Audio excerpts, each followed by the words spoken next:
Welcome everyone to episode 38 of the Thundercraps podcast, where we forge through the shitstorm that was WCW Thunder. I am your host, the gatekeeper of Warriors Hell, Josh Kaiser. And joining me today, a man who picks stuff off the highway to make out an outfit out of, Kyle Hoagland. Oh, I thought you were going to screw up my introduction. What's going on, everybody? How are you doing today, my friend? Not too bad, not too bad.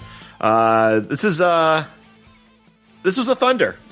This has got to be probably the most white bread Thunder I think I can remember. But once again, this is a very the formula for this really can't give you much more than what it gave you. So I think everybody is going to notice that. I think we were kind of lenient with this particular episode. That we are. Of course, we're coming off of the greatest spectacle in the history of all pay-per-views. We had Halloween Havoc 98. The card was great on paper. The execution failed miserably. No. Let's back that up a little bit. I think that if you just removed Warrior Hogan, I think this was actually a very good card. That is also the match that they were probably most pushing, though. Like, you built this card around Warrior versus Hogan. Oh, sure. But what I'm just saying is, that's like saying if WrestleMania 3, like, if Andre and Hogan wasn't a good match, like, you can't say, well, it was a great card, but Andre and Hogan sucked. Like, that made that pay-per-view. Like, I mean, it's the memorable one. You know, it's the iconic shot. So, like, for this to be Warrior Hogan the whole time, and then for it to be not just a colossal failure from the fact that they had to cut the DDP Goldberg match short on, which, by the way, I think was the worst part of it. I mean, as bad as that match was, if they were able to go through that entire match and leave everybody with a good match to go home to, it would have been a much different thing coming out of it. Yes, I agree. Yeah, but it was instead it was a failure. You had the botched flame spot that they still tried to sell. And you did watch this, right? You got a chance to watch it? I have actually not got to watch all of it. I've seen it before. I watched this live. I was actually, my neighbor purchased this pay-per-view. Ooh, sorry to hear. I got to watch it with him. Did the feed get cut there or no? You know, honestly, I don't recall. I'm assuming it must have, but I just don't recall. So maybe it didn't. Maybe we were lucky and it didn't cut out, and that's why I don't have this memory of, like, being salty back in 98. But that said, nothing was worse than Thunder 37. You heard my rant last week, and I gotta say I'm feeling better about this Thunder. And by that I mean the bar was set so low after last week that they can't do much worse. So let's jump into it, Kyle. It is October 29th, 1998, and we are here somewhere. The commentary booth is shown, and they're letting us know what a pay-per-view we had. Halloween Havoc was everything we expected. The back-to-back 48 hours of Nitro and Halloween Havoc, man, all the stars were out. It was exciting. They do whatever they can to dance around the fact that they recorded this the week before, and they can't say anything about Halloween Havoc and or Nitro because they don't know what the fuck's going to happen at this point. This is true. Although I'm sure, like, once again, but wrestling is scripted. I'm sure they could have said something like, Goldberg's still your champion, or unless like something nuts happened, like Goldberg, like is dead. But I think they probably could have spoiled a little bit. But I can understand that, yes, they definitely use a lot of buzzwords and very generic phrases to say how crazy Nitro and Halloween Havoc were. I am actually convinced that they don't use that. This is definitely not a green screen. So I think I will bow to you, sir. I do believe this is, they pre-record that from the show last week, and they just kind of say generic shit.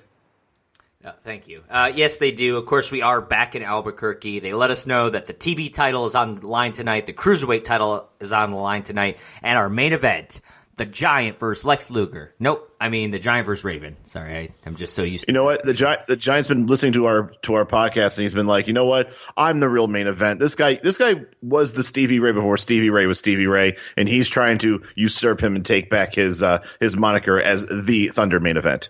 That he is, but the guy who might have the moniker for the most opening bouts on Thunder, Van Hammer, returning tonight to open open the show up tonight. So excited to see Van Hammer on quite a winning streak. But unfortunately, he's running into the buzzsaw that is Wrath. You get your Wrath match of the night. The only things that worth mentioning in this match: Wrath wins with a meltdown. Rick Steiner and Kenny Chaos are tag team champions, and DDP is the United States champion. So there's a lot to digest here. First of all, 1 3/4 star meltdown. It was a Wrath match. Yeah, crowd reaction for Wrath is getting stronger and stronger. I believe Wrath beat Ming at Halloween Havoc, so he's coming off on that. Well, Bunny Ears coming off of a good win, even though this is pre-recorded. It was nice to see him fight somebody with a winning record and somebody his size. For the most part, Wrath has just been going through people about probably 3 inches shorter than him and probably 50 pounds lighter. Van Hammer, we can make fun of him all he wants. He's got a good look. He's tall. He looks like a professional. He looks like he could be a wrestler. So, it was good to see that. The meltdown looked good on Hammer. Still kind of bummed that Wrath had a TV title match like just a couple weeks ago that Jericho couldn't find his way to make his way back to the make his way to the ring because he was getting lost in the back and nothing came of it. So basically we can add him to the list with like Canyon, Saturn, Alex Wright. I really feel like they squandered Wrath when he returned back to WCW. It's just so amazing that they give him this push, and he's never anything. He never wins a title. Like, it's almost like he was too good to be television champion, but not good enough to be the United States champion. So he just floats around and dominates mid-carders in non-title matches. And the crowd's enjoy. It's one of those things like the crowd enjoys it. The crowd likes that. There's a certain, I guess, need. I wouldn't even call it a need. It's just kind of like a yearning or a craving for like just like a big strong dude just like squashing somebody. Like not like the Giant type of formula in a lot of ways. Yeah. And it worked with Goldberg. And once again, Wrath, I don't once again this could be a hot take. I think overall, especially in '98, I think Wrath is overall a more fine-tuned wrestler. I don't think that's necessarily a hot take, but I will say I don't think Wrath had it that Goldberg had, and that's the reason why their careers went in vastly different directions. I can go with that. After this, we get our first replay of the night. It's a replay from Halloween Havoc, and they pretty much show 3 to 4 minutes of the Fit Finlay Alex Wright match. That's the one we wanted of the 12 matches. The anticipated Fit Finlay Alex Wright match. Of course, this is going to end with Alex Wright winning via his neckbreaker move, which I'm not sure if he actually has named it because I don't think I ever hear anything, but it's the Rude Awakening. Yep. So that leads into our Thunder match. Of course, Fit Finlay getting his revenge against Alex Wright here in this match, which is funny to say because they actually pre-taped this match before they had their Halloween Havoc match. And naturally, Lee Marshall spends half the match talking about how Fit Finlay prefers to wrestle on the outside, away from the referee, where there's no rules. And the big story here, Kyle, Alex Wright, of course, his father's, I think his name's Stephen Wright. Yep. His leg broken by Fit Finlay. His career ended by Fit Finlay. So this is a blood feud, years and years in the making here. So Heenan makes all kinds of one-legged man jokes. Fit Finlay is going to actually work Alex Wright's leg a lot in this match to kind of, press that story that the commentary team is discussing. Alex Wright is basically going to sell that hurt leg for about half a second and then miraculously recover. He's actually going to land a missile dropkick into Fit, but Fit is going to go back into Nick Patrick, which is going to knock Nick Patrick out. Alex Wright's going to go check on Nick Patrick. Fit Finlay is going to take that time to turn Alex Wright's attention into a tombstone pile driver for the win. I gave this 2 1/4 stars. I thought the match was actually better than their Halloween Havoc match. And overall, a pretty good match. but I wasn't crazy about the way that ended with the Alex Wright caring about Nick Patrick, trying to get him up, and then all of a sudden just getting put into the tombstone. This kind of felt like this should have been the match, like in order. Like this, if they were really going to try and make a rubber match or have this be like some sort of, I guess, feud or something that's going to culminate. This looked like you would go from Halloween Havoc to this match. Oh, I'm sorry, from this match to the Halloween Havoc match, because I feel like the Halloween Havoc match looked like you had a clear-cut winner. Alex Wright, went over. Yep. Whereas this one, like, there could have, the waters were muddied a little bit. Nick Patrick gets kicked somehow. I gave it 2.25 stars. Match quality was nice. I liked the leg work, but Alex could have done a better job to sell it. Any job to sell it. I think he limps for a second, and then he's like, all right.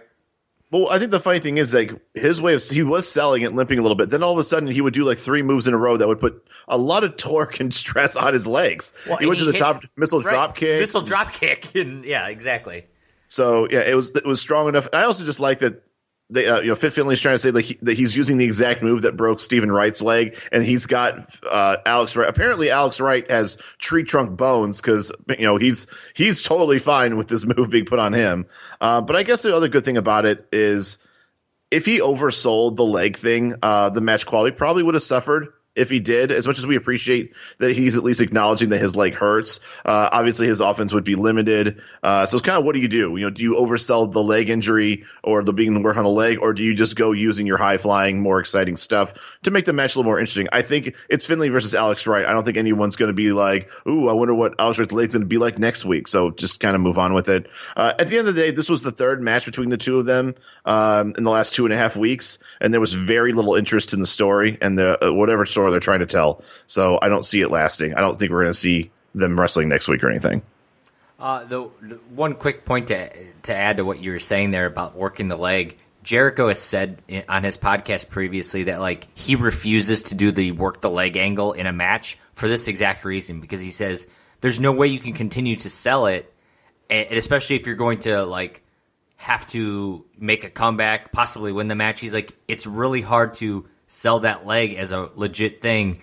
He's like, so he's like, I don't even bother working that angle in matches.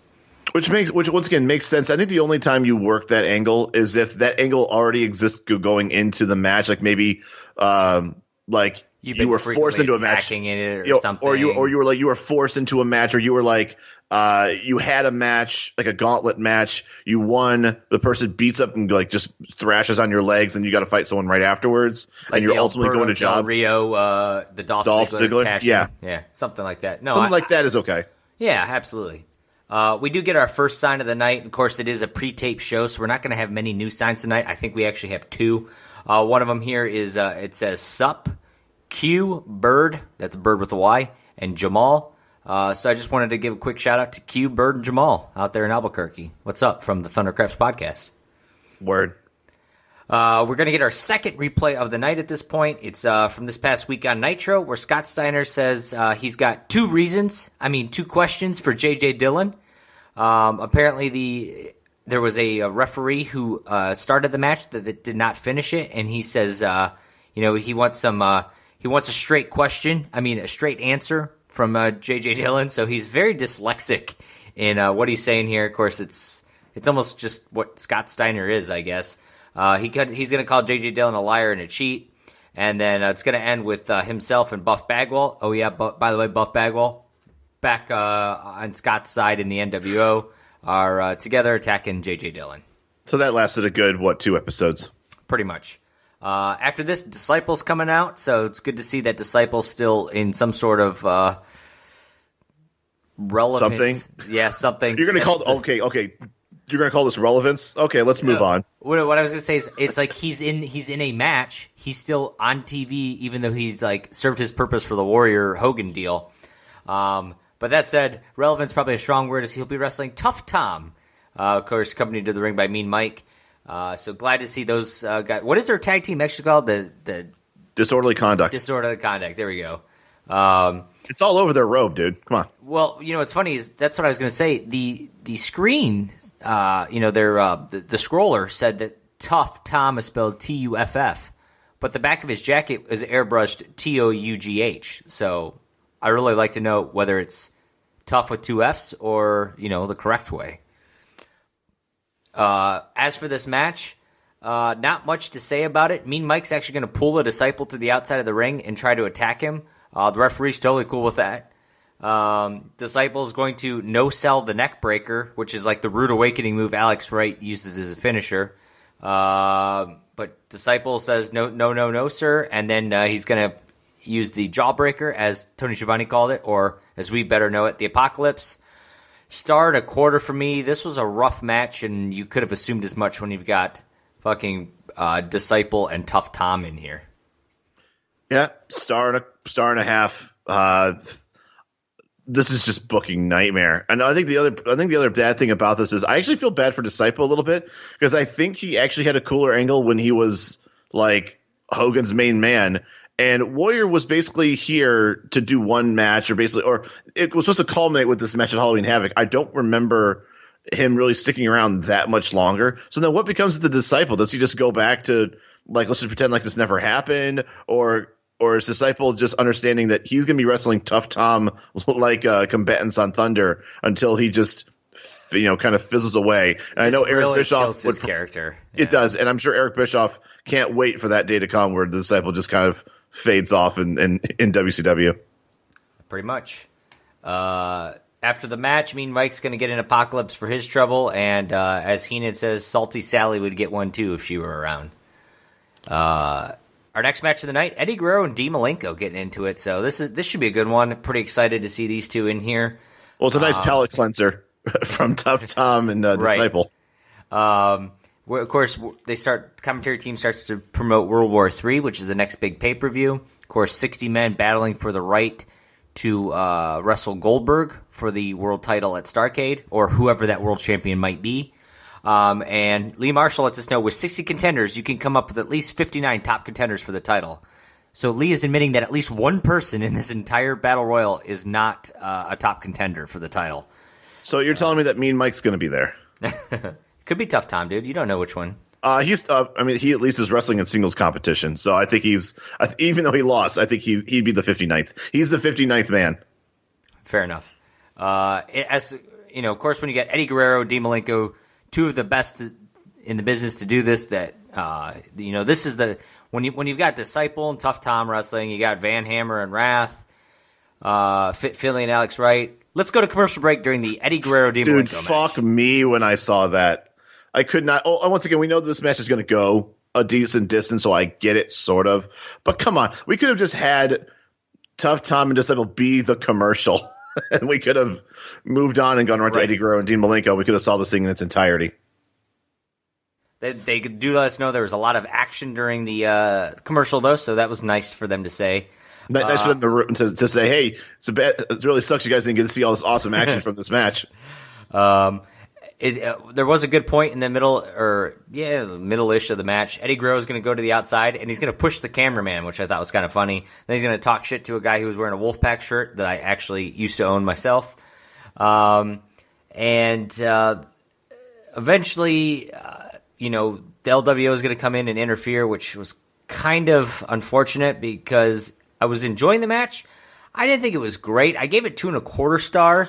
The ending was part of the reason why, and also, are we getting a Horseman LWO feud here? I fucking hope not. 2.5 stars I gave this. Great chemistry, but the ending was a bit stupid. Please don't tell me that the Horsemen are going to feud with the LWO. They were working with the NWO, and it seemed like such a waste of momentum. Unless, like I said, they're moving away from Horseman NWO and more doing like Bischoff Flair. Which I guess maybe if that becomes more of the focus, then fine. But I mean, we had Dean Malenko basically having a match against an NWO member the last 3 weeks, and then now he's going to fight Eddie Guerrero, which is fine. I'm not against him fighting Eddie Guerrero just from a pure wrestling standpoint. But if this becomes like, this, Bloods and Crips type of thing, but now it's the LWO and the damn Horsemen. What a squandered opportunity for the Horsemen to come back and be feuding with the LWO. Yeah, I just it was. I don't know. I guess we'll have to wait and see what happens. I will say I noticed like this is a match that I thought the crowd should have been more into because Eddie's usually well disliked, gets a lot of boos. Eddie sucks chants. The Horsemen are hot, so Dean Malenko, therefore should be hot. And we made a comment last week about how hot the Albuquerque crowd was and how into the matches they were. They just felt all night. It just felt very bland to me from a crowd standpoint. Do you agree with that? No, I agree, and there'll be some discussion with these other matches. I think that there are some matches where I think the antics the crowd seem to enjoy more. I won't talk more about it, but I think the actual wrestling is something that maybe Albuquerque wasn't too into. But if you have like two animated wrestlers in the ring, yelling at the crowd or pandering to the crowd, I think they're kind of responding more to that on this show. Yeah, I could see that. And that's it. Our next match of the night, the television title is on the line as Disco Inferno, the former cruiserweight, former television champion, former cruiserweight contenders, back in the television running apparently, wrestling Jericho, of course, coming to the ring by Ralphus, his own security. Disco's going to open up by getting on the microphone and saying that he was a former television champion. Jericho should do the honorable thing and put the belt around his waist. I get that Disco's supposed to be a heel here or kind of saying stuff, but I just felt like this was a weird... I don't know. I just felt it was a weird promo to cut. It's a weird promo to cut, and it makes Jericho look like a face. Yeah, it does. And this was... a lot of this happened this way. Like, Alex Wright and... Fit Finlay, I feel like they're both heels, and that match was kind of wrestled like Fit was the heel and Alex Wright was the face. And I don't know, it was a lot of weird matches like that. I think we've seen a lot of this just in general. I think Jericho the last 3 weeks has been wrestling heels, and so they're making which once again I'm okay with to an extent. He's already over in whatever case he is, and it's not even so much like a heel versus heel or a face versus face. It's how they end up. Like in this case. Disco and Jericho can both wrestle as heels, but instead they're making, like you said, they're making Jericho the face in this match, and it just seems to be going against what he's doing. Well, I think the other thing, too, is that it's Disco. I think ultimately people are going to just cheer for Jericho because Disco is just a goofball. And once again, I said before, this is a match that I think the crowd responded to overall. I think they woke up a little bit more for this match because both of the guys in there are just very animated, silly, and they have a lot of personality in the ring and for different purposes. But they both can draw from the crowd. At one point, I have to point out Disco Inferno is going to stomp a mud hole into Jericho in the corner of the ring, and I got to say between the stomping a mud hole and the chart buster, did Austin just steal all of Disco's moveset or what? I mean, also, if you didn't notice either, Austin does a middle rope forward elbow from the middle rope. He really does. So, which, by the way, he hits. He actually hits it in this. He does it in this one. That's a great point. Has anyone called Disco out for just literally ripping off of all of Austin's moves? Was he trying to make himself Austin, but as a dancer? I mean, who knows? I mean, I don't know. I hope he also understands that the reason why Stone Cold was, the reason why he was the hottest shit was not his moveset. I mean, the stunner was cool. Yeah, don't get me wrong. The stunner was cool, but it wasn't those moves in and of themselves. Well, case in point, Disco doing those moves does not make those moves cool. Austin doing any of those moves made them badass. Right. So, stay tuned for next week when Disco starts flipping people off and giving the Luthez press. What Disco is going to do in this match, though, is the Macarena before he's going to do his jumping spike pile driver. However, Jericho is going to reverse that into the Lion Tamer. He's going to win. I gave it 2 stars. I thought it was an all right match. Nothing crazy. You felt a little bit better about it than I did. I didn't. I think it was mainly, like I said before, I think the crowd was really much more into it, and I do give bonus. I think a bonus score for that. I gave it 2.5. I think both guys looked good. Like I said, crowd was enjoying the antics of both guys. I'm not really seeing too much improvement from Disco, unfortunately. I think we kind of talked about his moveset's very, familiar. But once again, it's just more of the same with him. I think Jericho seems to be wrestling more like a face lately, especially since he's wrestling other heels, which is kind of strange. But at this point, Jericho's in this weird like bubble of I'm a heel, but the shit I'm doing is so off the wall and silly. He's got Ralph. It's now like you can boo him if you want, but it's going to be fun to boo him. It's no longer a heat seeker type of heel anymore. He's just going to be a chicken shit comedy, kind of sideshow, which obviously he'll be a heel when he actually wrestles a face trying to do the right thing. Cause he's definitely not the type of person that does the right thing and, plays by the rules. But one thing you'll always notice in almost all of his matches that he wins them cleanly. Yeah, he absolutely does. You're right about that. After this match, the Cruiserweight title is on the line as Kidman's going to be defending it against Chavo Guerrero Jr. So I think we saw this match a couple weeks ago. Yep, we did. Chavo was going to gain control of the match pretty early on and then ride Pepe around the ring. And that's going to be kind of the formula of the match. He's going to spend a lot of time obsessing over Pepe. And then, the other storyline is, of course, the flock apparently are all good again now that they've left the flock, even though really it's only Kidman who's had success. We find out that Horace Hogan, the same one who I ranted about last week that I didn't give a shit about, who Hogan beat up, he has now joined the NWO, so he's under Hogan's control. And Kidman is going to win this match, not with the 7-year itch or the shooting star press, I guess is what it's called now, but with a roll-up, which totally pleasantly surprised me.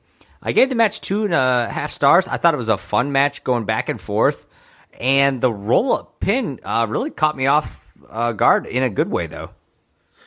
I agree. I gave this also 2.5 stars. The commentary was sucking Kidman's dick throughout this match, though, which is fine because it's clear to show that they're trying to put Kidman in a position where, kind of like Jericho, give him the cruiserweight title, let him improve and get better and be and have be a household name, and then he'll probably move on to other things. They even mention if he just gets gets a little bit, couple more wins, gets more confident, maybe buffs up a little bit. They said fills out a little bit more.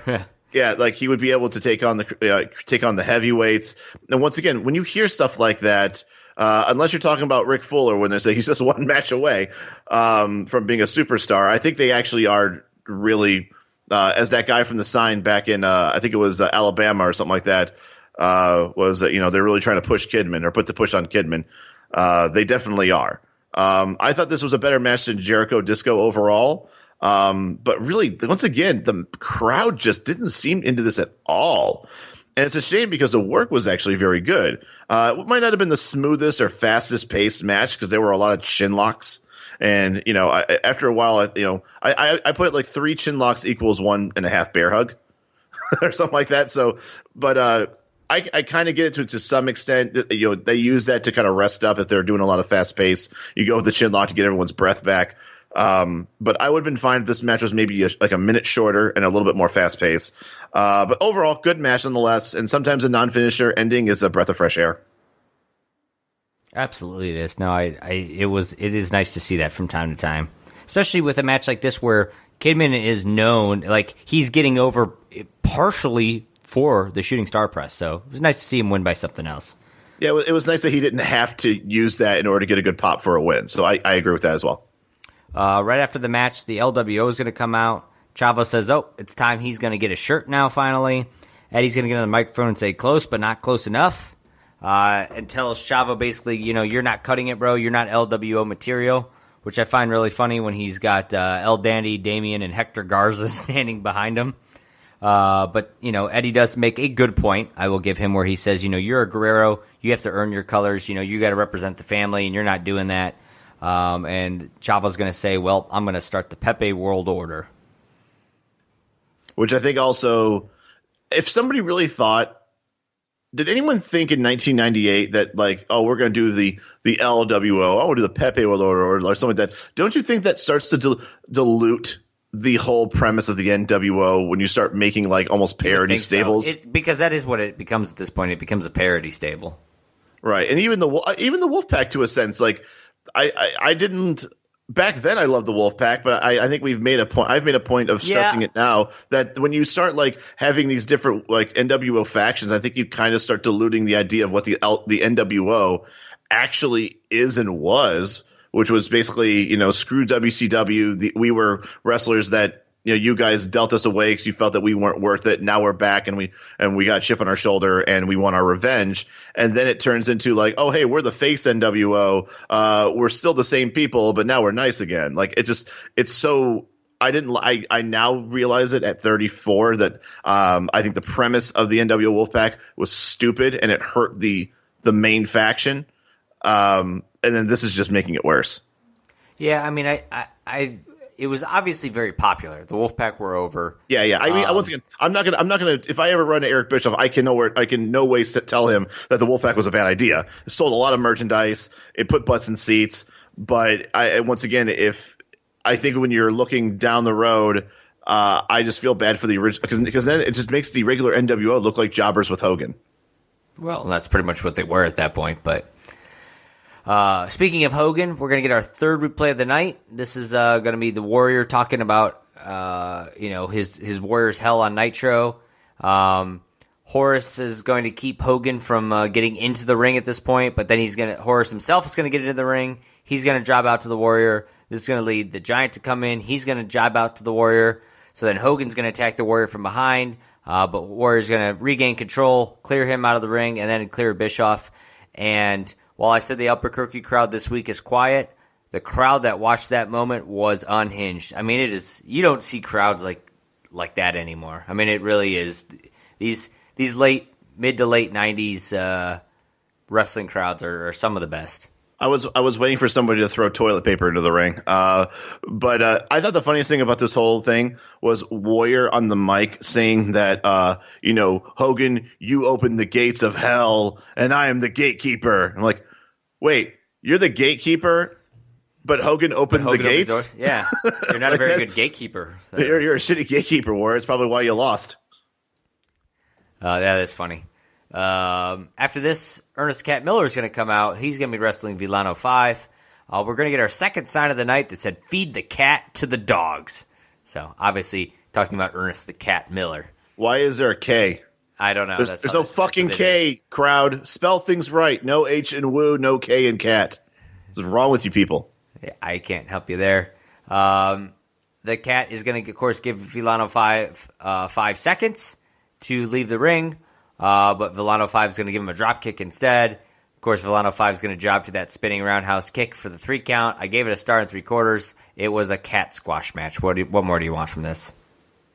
Yep, star and 3/4. The match was what it was.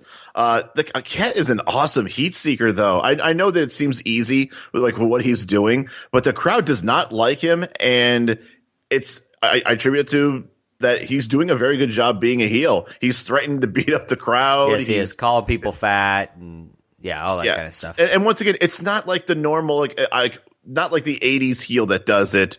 Where it's more where he feels like he's doing it more in a cartoonish way. No, he's just going in there and just brazenly saying, "I'm just straight up better than you." There's not much. There's not a lot of fluff to it. There's not a poem about it. He's not using like I said, poetic words. He's just going in there and just saying, "Someone better call my mama," and it's working. Like I remember '98 loving Ernest the Cat Miller, not because of his wrestling prowess, but I just when I knew he was coming out to the ring. I know he was going to get on the mic. I knew it was going to be hilarious, and it hasn't aged, or it has aged well. I still enjoy the Cat now.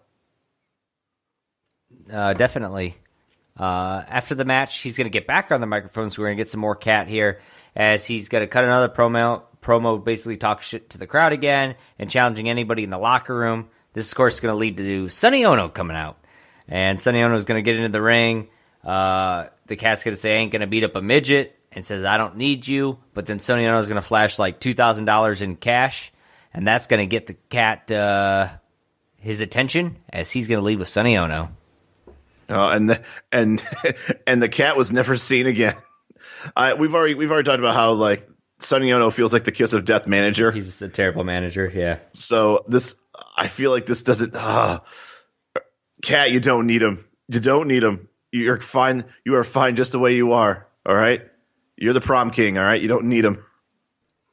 After that match, we get Scott Hall in the ring with Steve Armstrong. Good to see both Armstrongs were at the same show. They could drive home together. Both in singles action. I would have preferred a disorderly conduct with the Armstrong brothers tag match myself, but we take what we can get. We find out that Mike Tenay this year for Halloween is going to dress like a luchador, put on a luchador mask, and crossbody all the trick or treaters. Which is I would love to see that. I would love to see. Yes. We do find out, of course, Kevin Nash lost against Scott Hall at Havoc, and by that he was counted out after he dropped 2 jackknife power bombs to Scott Hall and walked out of the ring. I wonder if the crowd fucking hated that. Like, they're looking forward to this match, and he just gets jackknifed twice and leaves. Like, I understand that story that they're telling, that right. He's just trying to, like, set him right. He's not trying to pin him. He's not trying to beat him. I feel like as much of a Scott Hall fan I would have been really disappointed seeing that as being a pay-per-view match. Right. Oh, no, I know what you're saying. Scott Hall is going to get his his message back to Nash in some ways, as he's going to hit 2 outsiders edges to Steve Armstrong. He's going to get the 3 count. I gave it a star and 3/4. It was what it was, but I guess I can understand what they were doing. I think this was about as classic of a squash match as you can come up with. I gave it 2 stars. I think Armstrong sold well. I do appreciate that, Scott let Steve kind of throw him around a little bit at the beginning to kind of like, make Scott Hall realize, okay, I got to get a little bit. I can't just stroll through this. Like, Steve's actually here and he's being serious. He actually is trying. So I guess I'll have to try. And then as soon as he kind of starts his mean streak, because Scott Hall / Razor Ramon, the thing that's always cool about him is that he's a cool and calm, sarcastic character that doesn't seem to want to take anything seriously. But the moment that he takes it seriously, he's dangerous. And that's this is literally what it was. He came in there feeling like, I'm fighting Steve Armstrong. Who cares? But the moment he started realizing that Steve's, kind of embarrassing him a little bit, like, with actual kind of mat wrestling maneuvers, then Scott Hall finally was like, screw this shit, and then just squashes the shit out of him. And that to me is a classic Razor Ramon 93-94 match. So for me, that's 2 stars. Also 2 finishes for the price of 1. Can't argue with it. I love the Outsider's Edge. After this, we're going to get our 4th replay of the night. It's Diamond Dallas Page wrestling Bret Hart for the United States title on Nitro. This was a long replay. It was a long replay, and we only saw part of the match, which it looked like it was a pretty good match from the replay from what I saw. But how about that fucking superplex, dude? I think that was in my notes where I was like, DDP wins U.S. title on Nitro, even with the best superplex I think I've seen in a long time by Bret. Yeah, that was some hang time. It was really impressive. I wish that somebody back in the day would use the superplex as their finisher, because I think if you like refine it and make it your own, like the superplex just looks like that should fucking hurt, and that should be the end of a match. Doing something like that, it's such a big spot. Oh yeah, absolutely. And I don't think it ever like wins any matches. No, it doesn't. It looks good. Hart's gonna eventually get the old dick knuckles, as we like to call them. DDP's going to duck it. Diamond Cutter, he wins. Bret Hart's going to get angry after the match. He's going to attack Mickey J and DDP. Grab a chair. He's going to attack DDP with the chair. Then he's going to lock on the sharpshooter as DDP moans in agony. Then he's going to give more chair shots for DDP. And as we fade out of the replay, we find out that Goldberg wearing blue jeans is going to come in for the save. And by save, I mean he comes in 10 minutes after the attack had already taken place. Yeah, it's kind of an empty gesture, Bill. And that's going to lead us into our main event, the Giant and Raven, of course, accompanied to the ring by Canyon. It is Raven's rules. The 3 commentators do a hell of a job as they try to open up the match with their, finishing each other's sentences. I don't think any of them knew what they were saying and what the other person was going to say. It was really awkward. As for the match itself, it was okay. At first, Raven's going to, attack the Giant with the chair on the outside. Canyon's going to bring a table into the ring. Raven's going to try to take the Giant's face and smash it into the table. Instead, he's going to get a choke slam. That's your 3 count. The losing streak for Raven continues. I gave it a star and 3/4. It was a clean finish, but it wasn't really anything I liked about the match. I had to give it 2 1/4, and the reason why I had to give it 2 1/4 was I liked the match for what it was.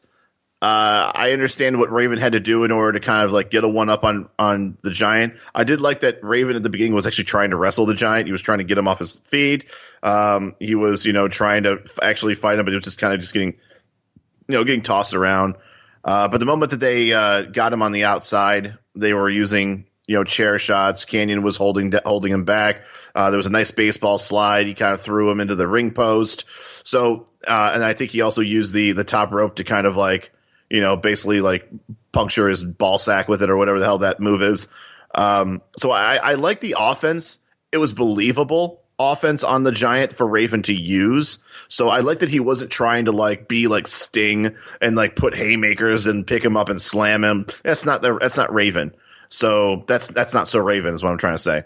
And so I like the offense that was chosen. The moment Canyon threw a table in the ring is when I was just like, Raven, what the fuck are you going to do with that table with Giant? I can't even imagine a spot that you could do with the Giant. Hey, he could jump off the top onto him or something.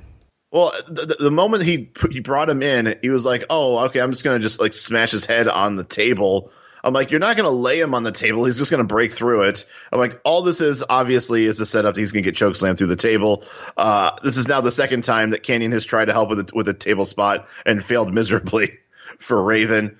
But no, like I said, Giant looked like he could have been in trouble a little bit, but ultimately shrugs it off. I think the right person won the match. I'm not saying that Raven should have won this at all. They are definitely kind of telling the story that Raven, since losing the flock, has been in a funk, and the only friend he has now is Canyon, and Canyon obviously is doing his own thing for the most part, but he is kind of Raven's confidant in this sense. So I think the right person won. I think the offense made sense. And it was a decent spot to end the show.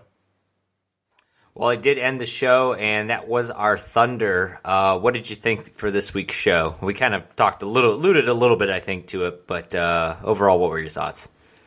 Well, I think obviously for a show like this that's taped, the wrestling is going to have to be what kind of carries it. And when you got Disciple and Tuff Tom, I think you're basically taken care of. But no, in all seriousness.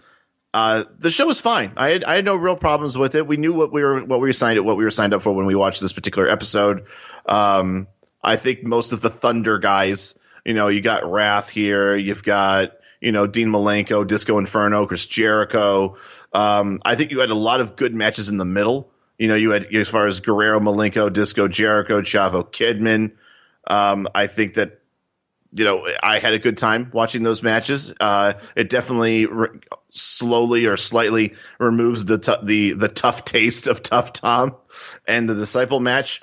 But yeah, obviously there's not going to be a lot of storyline going on in a show like this because how can you unless you're going to do pre-tape stuff with Mean Gene.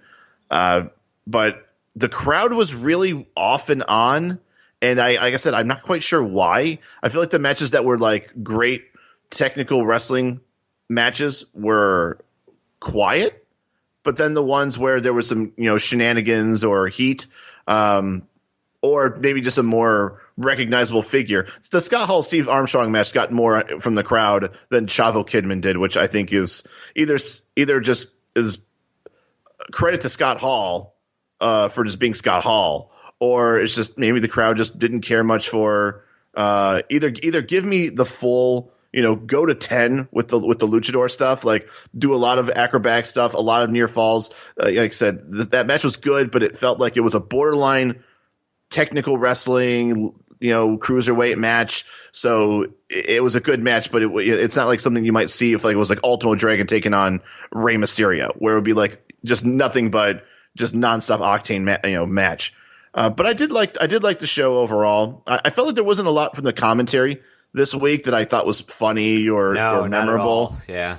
So, but overall, I think that this is a show that we kind of are going to grade on a curve, especially considering last week, where I think we expected so much better from last week, and then this week, the expectations were very low because it's a tape show from a pay-per-view that was pre-taped before the actual pay-per-view actually happened. So I think we all went into this knowing that and, set the bar where it was appropriately need to be set.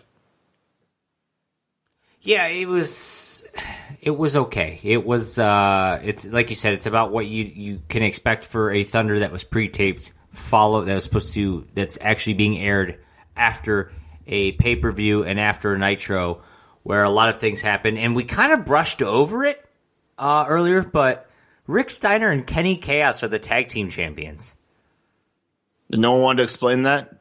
They just, I know what happened, but if we were watching Thunder, we'd be like, why? Yeah. We know that Rick Steiner and Scott Steiner have a match at Havoc, and all of a sudden Rick Steiner is tag team champions with Kenny Chaos. If you don't know what happened, go watch Halloween Havoc and then go watch Nitro, and just marvel in the fact that Kenny Chaos is now a tag team champion with Rick Steiner and not, what is his partner's name? Rocco Rock? Rage? It's Rage. It's Kenny Chaos and Rage, isn't it? Yeah, but what is his name? I said Rocco Rock, but it's Rage. It's the hell's the guy's name though? Hold on. High Voltage. I thought his name was just like Rage. Robbie Rage. There you go. I've never heard him be called Robbie Rage ever. But you've heard Kenny. It is Chaos. Robbie Rage. Yes, but I swear to God, I've only heard them call him Rage and Kenny Chaos. That's weird, but I think you're right. Huh? Interesting. So yeah, that's the highlight of the show, is finding out that he is the tag team champion now. So good for Kenny Chaos. Sucks for Robbie Rage, Mean Mike, and Tuff Tom, and all the other alliteration out there. But that's our show this week. So if you haven't yet liked, subscribed, left us a review on iTunes, Apple Podcasts, Google Play, wherever you guys are listening, go do it for us. It really helps the show out. Of course, you can always go to Twitter and give us a follow at Thundercraps. We like to tweet out a lot, interact with you guys out there, posting weekly gifts and stuff like that as well. So a lot of fun. Actually, Eric Bischoff recently retweeting us, which got us a lot of action. So fun to see that Mr. Eric Bischoff himself at least sees the tweets that we send out. That said, go check out Thunder 39. It's the November 5th, 1998 edition. We move ever so closer to World War III and towards the end of the first full year of Thunder. For Kyle Hoagland, I am Josh Kaiser, and we will see you next time on the Thundercraps podcast. We are felineringly out of time. See ya.